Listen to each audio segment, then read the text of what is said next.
has W stems, Zoe has thrice as many stems as Kelly. Zoe has 5 more stems than Vicky. How many stems do they have all together? Right, this is an algebra question. So for Kelly, W stems.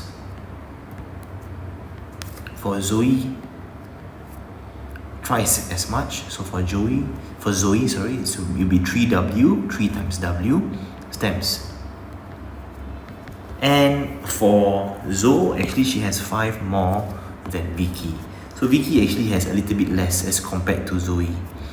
So Vicky will have 3W minus 5 stems. How many stems do they have all together? We'll have to add the numbers up, or the algebras up. So Kelly plus Zoe plus Vicky. Okay, so and then we combine the family of terms. Got the W family here, here and here. So that's 1 plus 3 plus 3, that will be 7W minus 5. Okay, final answer, 7W minus 5 stems.